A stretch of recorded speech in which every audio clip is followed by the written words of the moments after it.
Hey there, thanks for tuning into Duck Bricks. I'm Chris, and this is the brand new LEGO House exclusive set that just released on March 1st, 2024.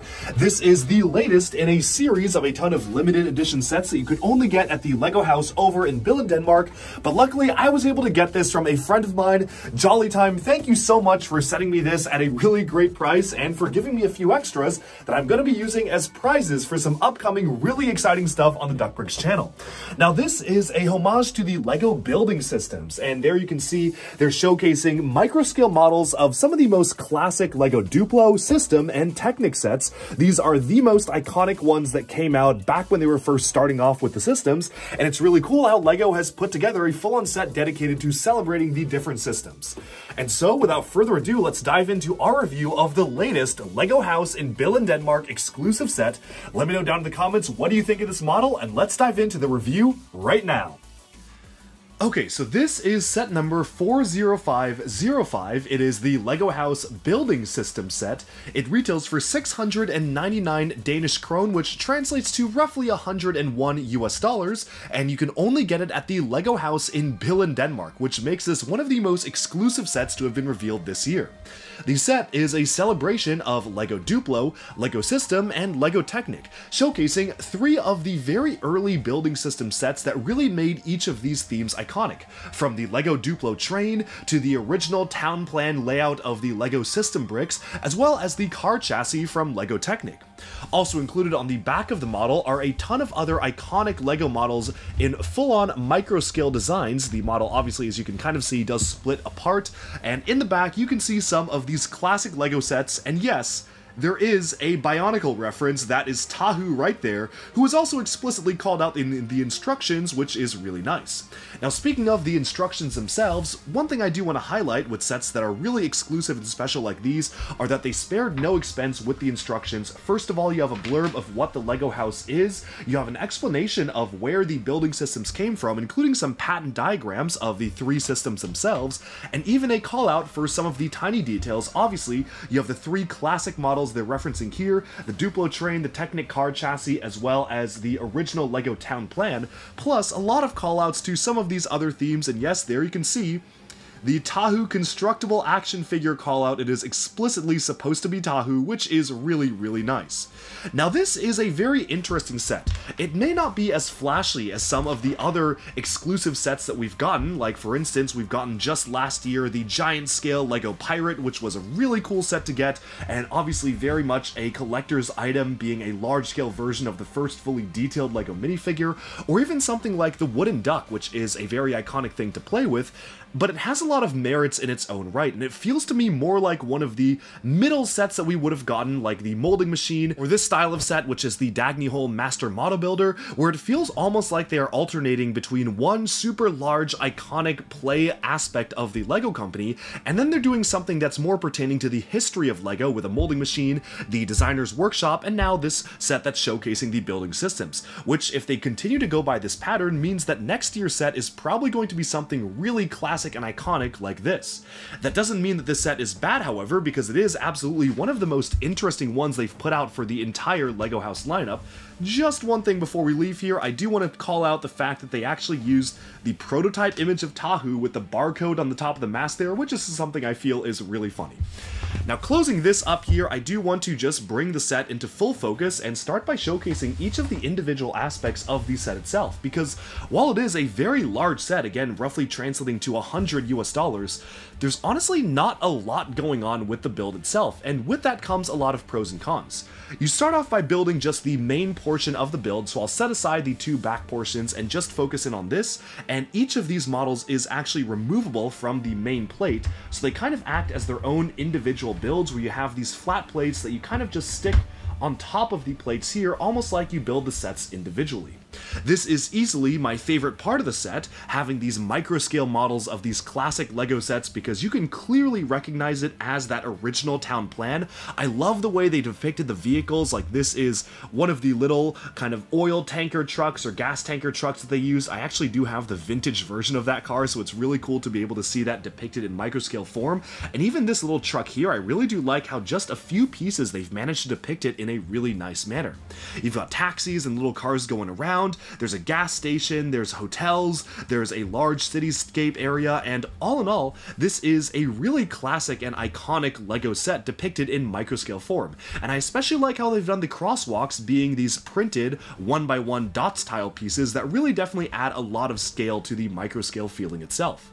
It's a fairly simple build, but it does feel like an homage to the older style of LEGO, especially because they did manage to include some of these older macaroni elements, which of course debuted in sets like this one, as well as using the Erling brick or the headlight brick there, which was a detail that is meant to represent the window panes that we would actually get in these sets like these. Now, overall, it obviously is the highlight of the set to showcase the LEGO system, building system, and I do like how in the back of the wall here you actually have some examples of the most iconic bricks from the LEGO system. You have two of these like 2x4s built into the wall, as well as a slope brick. But I will say that the dark gray background honestly feels a little bit boring to me. It almost feels like it leaves a little bit to be desired. I sort of get what they were going for, like they were trying to maybe carve these out of a mountain and leave it somewhat unfinished, but I guess the final result is just something that feels a little bit dull and not super engaging, especially because the backdrop makes up a lot of the visual appeal of the set itself. It's not like this was the entirety of the set and then you have some other microscale models. They're all tied together with this backdrop that honestly isn't the most interesting, and I feel like maybe if the backdrop was just a plain black or maybe plain white without this kind of mountain style of terrain, then it would have been just more of a visually engaging model. I see what they were going for, like you're striking gold in the midst of the mountains, but it's a pretty abstract concept to come across, and given that many of the bricks in the set go into this gigantic dark gray backdrop, I definitely feel like maybe there was something else they could have done to make it just feel a bit more visually interesting. Still, that being said, I love the microscale model, and we can now move on to one of the other ones here, which is another really fantastic microscale model. Really, the highlight of the set for me are these models, and again, much like the other one, you can actually remove this from the platform, so it's meant to be something you can separate off, and honestly, I kind of wish the set was just these microscale platforms and they used the budget for making it more of an interesting display. But what you've got here is the Duplo train on tracks. What's really cool is that yes, you can remove it, and those tracks are kind of mounted at a curve, which is just an interesting building technique utilizing the flex hoses there. But placing this back on, you might notice that this is the classic LEGO Duplo sort of style of train. We've gotten a couple of these microscale style things before, but this is a really nice one because it feels very colorful, and yet you still do have that LEGO Duplo aesthetic.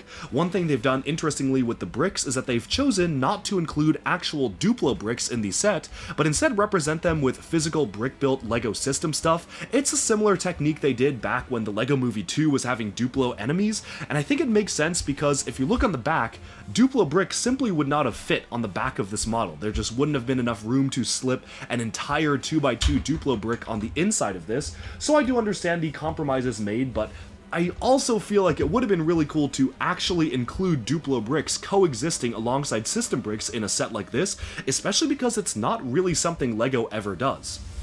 Moving onwards to the final model here, this one has probably arguably the least going on with it. It is the most simple microscale model, but it is one of the most detailed that we get, and it is the classic LEGO Technic car chassis, which again can be removed from the platform there. In terms of LEGO Technic sets, I think this was the one to do. It is obviously one of the most iconic ones, and it's interestingly not even attached because the entire thing is a studs upside down build, where you've got these little studs in the side pieces being used as the chairs. I really like the addition of these fairly new kind of half semi-sphere type pieces to replicate the engine details, and you even have a little steering wheel there, which is a really nice touch. Overall, this feels very authentic to the original LEGO Technic car chassis set, and while it may be the simplest of all of the microscale builds with the least going on, I can clearly see it for what it is, and I do like the addition of the LEGO Technic beams just inserted on the back here, just to add a callback to, obviously, the Technic roots. Moving on though, again, that dark gray backdrop is really not the most interesting thing, and I just really wish they went with a different design for it, because I feel like this set had a lot of potential to be a very interesting display, but now because it has this kind of strange and somewhat unappealing dark gray background, I feel like that definitely does limit the viability and the marketability and maybe even the popularity of the set itself, because it is such a weird style of display. Moving on to the back though, one thing I do like about the way they did this was that you actually have all of these micro scale models integrated into the back itself. I'm not going to call out every one, but I will focus on some of the ones that I find to be the most important. Of course, you have the original wooden duck there, as well as the original wooden fire truck, which recently was a LEGO Inside Tour set.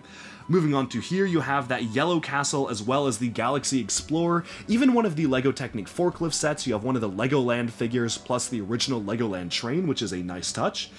Over here we have some of the more other classic, but more kind of going into the modern world where you have space. You have LEGO Pirates with the Black Seas Barracuda there, a Duplo set as well as a LEGO Town set. And then over here, you have some of the more modern LEGO themes with, of course, LEGO Bionicle featured as a key part of LEGO history, which is really, really nice. You have a microscale Temple of Erjitsu from Ninjago, which is a really good microscale build to represent the theme in my opinion. You even have the LEGO Ideas Treehouse here, which is a nice touch. A LEGO Friends set, another one of the larger LEGO Technic sets, and there is a space to add your own microscale build for your own favorite or most iconic LEGO set. And I feel like all of the choices here definitely make a ton of sense. I guess that's Mindstorm's RCX there as well, so they did actually manage to include a lot of those classic LEGO themes that really do depict the history of the LEGO group. All in all, this is a really interesting set to come out of the LEGO house, and out of all of them, I feel like this one makes the most sense to remain as a LEGO house exclusive, because you really have to be someone immersed in the history of LEGO, somebody who really recognizes these microscale builds and really is a fan of LEGO history and depicting it in these small builds to celebrate that, to enjoy the set. I feel like to the average consumer, this is definitely not going to be nearly as popular as something like some of the previous sets, especially something like the Pirate. The large-scale Pirate, everybody can enjoy that. You don't really even need to know about LEGO history to enjoy the giant scale Pirate. Same for the wooden duck to some extent, I would say, and even the molding machine is something that I feel like a lot of people could get behind in terms of a LEGO set. At least it's colorful and has the functions, but it's sets like this as well as the Dagny Holm Master Builder set that really feel like LEGO had a very niche idea for a LEGO house exclusive set, knew that it definitely would not do well as a standard LEGO set, but totally works as something special for people who go to the LEGO house to celebrate the history of the LEGO group, and it is what it is. I do like it, but I personally am excited for next year's set because I feel like that one is going to be maybe a little bit more exciting than this one. That's all I have to say for this build. I hope you enjoyed this special look at the LEGO House Building System set, and again, special thank you to my friend Jollytime for actually packaging and sending these to me all the way from Denmark to the US and selling it to me basically at retail rate. Really appreciate him doing that, and stay tuned because again, I will be giving away copies of this set for free for an upcoming LEGO Trivia prize round, as well as maybe some LEGO auctions as well. So stay tuned, hope you enjoyed, and thanks for watching. Alright, and with that we have summed up our look at the brand new LEGO House Building System set. Really interesting for the LEGO House to do a model like this. As I said in the review, I like a lot of aspects about it, especially the micro-scale models, but definitely do feel like the dark gray background does leave a little bit to be improved on, but again, it is LEGO, so you can definitely improve it if you want. That's all for this review. Let me know in the comments what you think of the set, if you like it, if you dislike it. Thank you so much for watching, and be sure to like and subscribe for even more LEGO news, reviews, discussion, and analyses coming your way very soon. Thanks, and bye for now.